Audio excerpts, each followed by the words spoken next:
Imagine a world where mental health gets, the same focus, the same resources as physical health. It often feels pretty far off, right? But there's this landmark paper from 2024, the Marburg Declaration. Yes, in Clinical Psychology Review. Exactly. And it suggests we're maybe not just dreaming anymore. We might actually be on the edge of a big shift. A real transformation, potentially. So today, our mission is to really dig into that paper. It's by a global group of experts in clinical psychology. That's right. We want to unpack the big hurdles facing psychological treatments right now, but also explore the really exciting evidence-based ideas that could, well, bring about a whole new era in mental health care. It's about rethinking things from the ground up, research, practice, delivery. Yeah, and what it could mean for you. Get ready for some maybe surprising facts, some aha moments. Hopefully you'll come away feeling pretty well informed about where therapy might be heading. Okay. So let's start with the big picture. If mental health is so foundational, why does it often feel like an afterthought? Well, the Declaration cuts right to it, doesn't it? There's no health without mental health. Simple as that. But it's not just a nice saying. It has huge, real-world consequences. Absolutely massive. I mean, the scale is just striking. You look at work disability, mental health issues are often the primary reason. Like in Germany, you mentioned. Yeah, the paper cites Germany 40% of work disability days. Think about that. That's not just a health issue. It's a huge economic factor. It really reframes it, doesn't it? From just compassionate concern to, like, critical infrastructure. Exactly, and it doesn't stop there. These issues often make physical conditions, like chronic pain, much worse. That connection is so clear. But here's the puzzle the paper points out. We actually have treatments that work pretty well, right? Oh, definitely. Psychological interventions are first line for so many common conditions. Anxiety, depression, eating disorders, PTSD, OCD. Right. And they even help significantly with things like schizophrenia or bipolar disorder, which we often think of as primarily medication managed. Insomnia. Yes, chronic insomnia. The evidence there suggests psychological approaches are actually more promising than medication in the long run. So, okay, effective treatments exist, but A lot of patients don't fully recover. And there are still these huge roadblocks getting access, making sure treatments are delivered properly, training therapists effectively. it's that gap, the gap between what we know can work and what's actually happening on the ground. Precisely. And that frustration, that disconnect, is what led to the Marburg think tank back in August 2022. Where these experts got together. Yeah, to hash out these challenges and come up with some bold recommendations.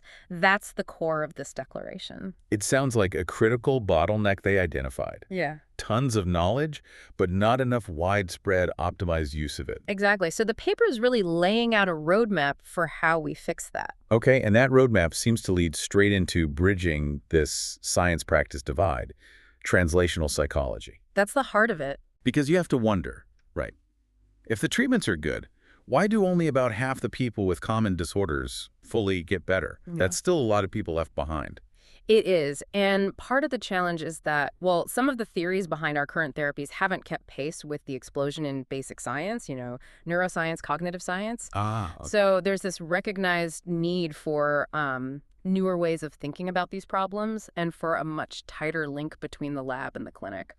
And the paper gives some really cool examples of this in action, like exercise. Yeah, exercise and extinction learning. It sounds simple, but we know aerobic exercise can boost neuroplasticity, basically makes the brain more adaptable. Okay. So researchers found that combining exercise with exposure therapy for PTSD seems to actually enhance how well the therapy works. Wow. So literally going for a run could make your therapy session more effective. Potentially, yes. It's about leveraging these basic biological processes. Another really cutting-edge idea is expectation violation. Expectation violation. Yeah. What's that about? Well, our brains are prediction machines, right?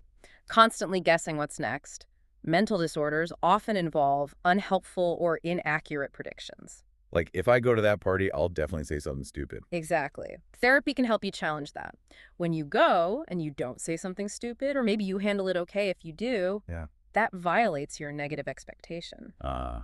Your brain learns from the surprise. Precisely. It's a powerful learning signal. And this principle seems relevant across lots of different disorders, not just anxiety. That makes sense. And then there's the idea of using drugs, but not how we usually think about it. Right. Pharmacological augmentation. Not replacing therapy, but boosting it.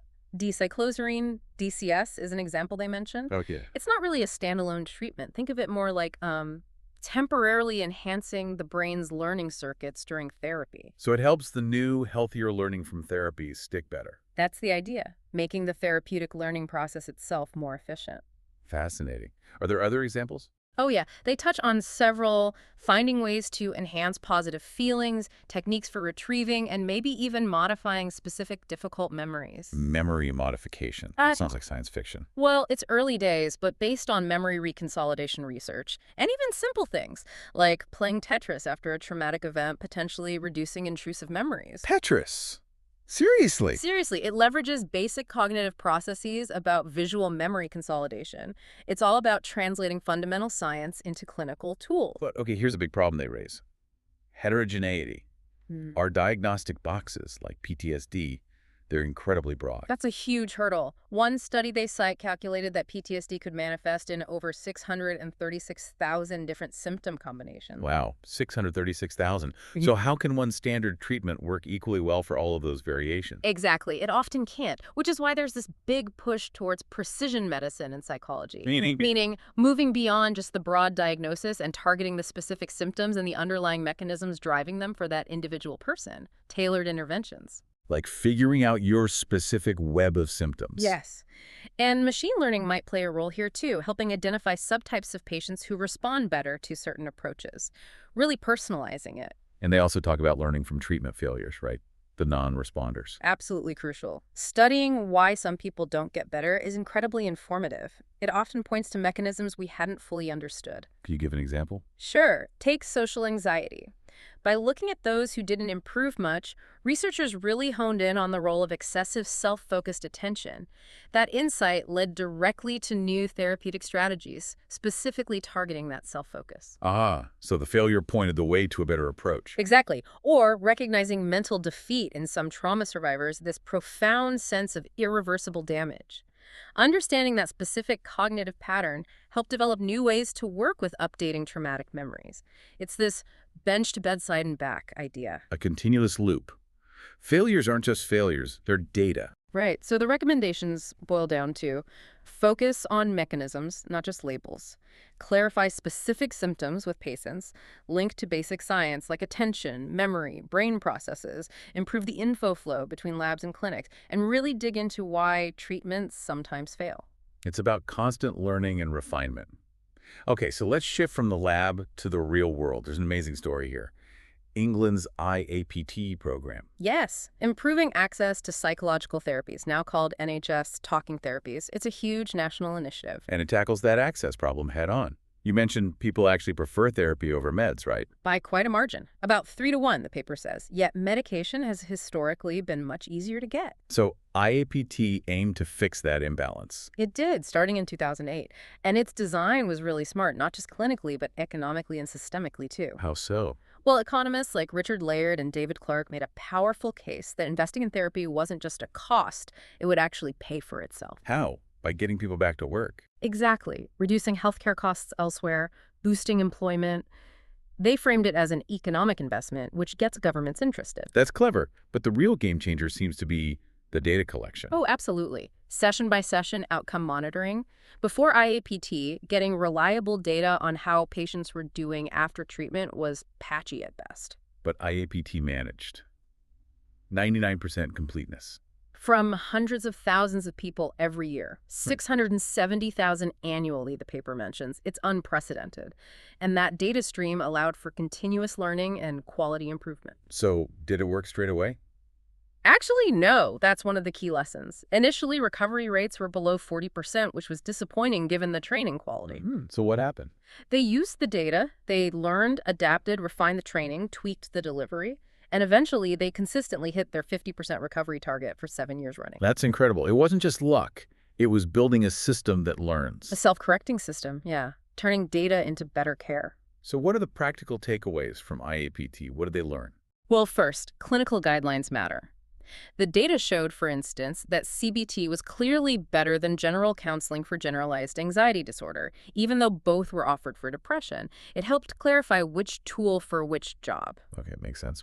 What else? Service organization is huge. Things like making sure treatment starts within 6 weeks, using simple SMS reminders to cut down missed appointments, offering enough sessions. These structural things significantly boosted outcomes. It's not just the therapy itself, but how the service runs. Right, and crucially, equity.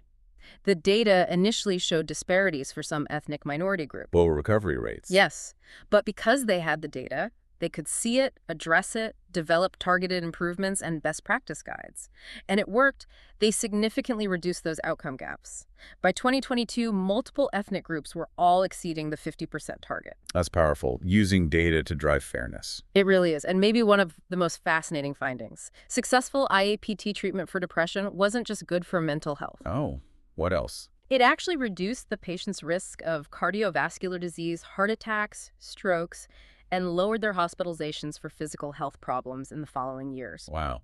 That directly proves the no health without mental health idea. Absolutely. Investing in mental health is investing in physical health. And this IAPT model is catching on elsewhere. Yeah, other countries, Norway, Finland, Canada, Australia, are adopting similar approaches. It's creating this international community sharing data and best practices. And that wider evidence base, showing things like better employment rates in Norway, makes it easier to convince governments this is worth investing in. Exactly. It builds momentum. Okay, so we've talked about translating science and implementing it better, but the paper also pushes us to rethink the very nature of mental disorders. Right, moving beyond traditional diagnostic categories. For a long time, the goal with manuals like the DSM was to define mental disorders like distinct diseases, wasn't it? Kind of, yeah. But there's been growing unease with that model, partly because people often meet criteria for multiple diagnoses. Comorbidity is rampant. And we haven't really found clear biological markers for most of these categories. Exactly. So alternatives are emerging. Things like HUTOP, which looks at psychopathology more dimensionally on spectrums rather than in boxes. But the really radical shift seems to be this network perspective. Ah, yes. This is fascinating. Instead of assuming there's one underlying illness causing symptoms, Like depression causing sadness and low energy. right, the network view suggests the disorder is the pattern of interacting symptoms. Sadness might trigger rumination, which worsens sleep, which lowers energy, which deepens sadness. It's a dynamic system. So depression isn't the cause, it's the state that emerges from that web of interactions. That's the idea, and network analysis tries to map out these symptom interactions. What can that actually tell us? It can show not just which symptoms hang together, but potentially the direction of influence. Which symptom tends to activate another. Okay, like what? Well, one example they give is research suggesting bipolar disorder might be better framed as an energy dysregulation disorder. Because network analyses sometimes find that changes in energy levels predict later changes in mood more strongly than the other way around. Huh. That flips the usual thinking. So what does this network idea mean for someone in therapy? It points towards much more individualized treatment. Instead of just treating depression, the therapist might identify the key nodes, the most influential symptoms in your specific network. Like finding the linchpin symptom that keeps the cycle going. Exactly. And targeting that specific symptom or connection might be more efficient at disrupting the whole problematic pattern. Very personalized. And technology seems poised to help with this kind of approach. Definitely. Digital mental health interventions, or DMHIs, basically therapy delivered via tech, smartphones, computers. And the big advantage is overcoming those barriers we talked about. Access, cost, logistics. Yes. Limited clinicians, long waits, travel, childcare, stigma. DMHIs can help with all of that by bringing care directly to people, often more affordably and discreetly. And they can be personalized too, right? Not just one-size-fits-all apps. Right. There's stepped care, which starts everyone low intensity and steps up if needed. But even better is stratified care, using assessments up front to match you to the right digital intervention from the start. Getting the right intensity for the right person. Yeah, likely more effective. Right. But then there's the really futuristic stuff. Just-in-time adaptive interventions, GI-TIs. Just in time, meaning... Meaning the intervention adapts in real time based on data, often from your phone. Imagine sensors detecting you haven't moved much, maybe indicating low mood. And the app sends a prompt. Exactly, like feeling stuck. How about a 5-minute walk? It uses real-time context to offer support precisely when it might be most helpful. That's incredible potential. Yeah. But are these apps actually effective? There are so many out there. That's the challenge. Thousands exist, but many lack solid evidence. Engagement can be low, People download them but don't stick with them. And often they're not well integrated into the healthcare system. So what's the solution? It needs user-centered design involving patients, clinicians, everyone from the start. Rigorous testing, not just in labs, but in the real world. Making sure they work for diverse groups of people. And making them engaging, maybe using game principles. Yes, and integrating them properly clear pathways for doctors to recommend them, maybe even reimbursement. It's about building trust and proving real-world value. Okay, so to make all this happen better, translation, implementation, digital tools, the underlying research needs to be solid. Absolutely. The paper stresses the need to sharpen research methods. Clinical psychology, like many fields, has faced issues with research robustness, replication. Making sure the findings are reliable. Right. Things like researcher bias, maybe inconsistent therapist training in studies, different measurement tools making comparisons hard. So how do we improve that? The call is for larger, multi-center trials to make sure findings aren't just specific to one lab or setting. Standardizing measurement tools, ideally free and online, so everyone's measuring the same thing. And being more open. Definitely. Open science practices are key. Pre-registering studies saying what you'll do before you do it. Sharing protocols and manuals publicly. Even sharing data. Yes, sharing non-significant findings, the studies that didn't work, and anonymized data. It's about building knowledge collectively and transparently. It stops people from just publishing the wins. Exactly. And it moves beyond just traditional randomized controlled trials, or RCTs. What's the issue with RCTs? I thought they were the gold standard. They are for proving if a treatment works on average compared to something else, but they often use fixed, one-size-fits-all protocols. Real therapy often needs to adapt to the individual over time. Like cancer treatments that get adjusted based on response. Precisely. So new trial designs are emerging that are more flexible and personalized. Like what? What could this mean for me as a potential therapy user? Well, there are SMART sequential multiple assignment randomized trials. Think of it like a trial that has built-in decision points. If you're not responding well to treatment A after 6 weeks, the trial randomly assigns you to either add treatment B or switch to treatment C. So it tests different treatment pathways. Yes, optimizing treatment strategies over time. And for those digital G-ties we talked about, there are micro-randomized trials, MRTs. Micro. Yeah, imagine your phone running tiny experiments hundreds of times. Should it send you a supportive message now or in an hour? Should it suggest mindfulness or a behavioral task? It learns which specific micro-intervention works best for you in that specific moment. Wow, that's hyper-personalized. It is. And this push for more nuanced research ties into rethinking meta-analyses, too. Those studies that combine results from lots of other studies. Right. You sometimes hear the dodo bird verdict from Alice in Wonderland. Everybody has one and all must have prizes. Meaning all therapies seem equally effective. Often, yes, when you just lump studies together. But the Marburg paper argues that's often misleading. It can obscure real differences if one therapy works much better for a specific problem or through a specific mechanism. So we need to look deeper than just the overall outcome. Exactly. Meta-analyses need to be more critical, more transparent, and focus on specific mechanisms of change, not just broad diagnostic labels. How does treatment X actually work differently from treatment Y? Understanding the how, not just the what. Precisely. Which brings us naturally to training. If we want therapists to use these evidence-based, mechanism-focused approaches, They need to be trained in them. Is that happening now? not consistently enough. Many training programs still focus heavily on one specific theoretical school, rather than a broad competency in evidence-based treatments or EBTs. So you might get a therapist trained really well in one approach, but maybe not the one best suited for your specific problem according to guidelines. That can happen, yes. It's quite different from how, say, medical specialists are trained, where there's more emphasis on guideline-based care across the board. So again, IAPT seems like a model here, with its focus on outcomes. Yes, it's a fantastic example of a self-learning training system. They monitor patient outcomes linked to specific training cohorts if recovery rates dip for a certain condition. They look at the training for that condition and improve it. Exactly. It creates this continuous quality improvement loop. Training directly informs practice, and practice outcomes directly inform training improvements. So what are the key training recommendations from the paper? Things like national curricula focused on core EBT competencies, those continuous quality improvement cycles, making treatment manuals and protocols free and accessible. And maybe video examples. Yes, Short, focused video clips showing how to do specific techniques, better supervision models, and importantly, creating multi-level training systems. Meaning not just PhD-level therapists. Right, including paraprofessionals, community health workers, people who can be trained to deliver specific, effective interventions, especially in places where highly trained specialists are scarce, like many low- and middle-income countries. It's about scalability and meeting the huge global need. Being pragmatic to reach more people. Okay, last big piece, outreach, getting this knowledge out there. The third mission, they call it.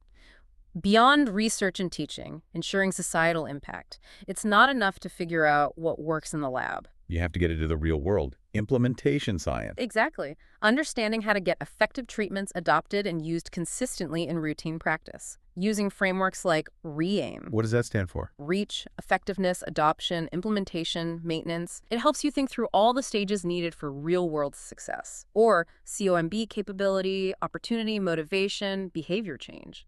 These are tools to understand the barriers and facilitators in real clinical settings. But the paper says these tools are underused in mental health. Significantly underutilized, yes. We need more science focused specifically on the how of implementation, not just the what of intervention effectiveness. So how do we bridge that gap? How do we get these discoveries out? It requires active effort, communicating effectively with the public, with policymakers, with practitioners on the front lines, using different channels, podcasts like this, blogs, media engagement. Fostering change from the top down, through policy and bottom up, through public awareness and demand. Precisely. It needs both.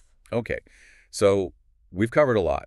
The Marburg Declaration's call for change, the exciting science, the IAPT success story, new ways of thinking like network analysis, digital tools, better research, better training, better outreach. It's a comprehensive vision. It really is. It feels like the future isn't just about inventing a single new therapy technique.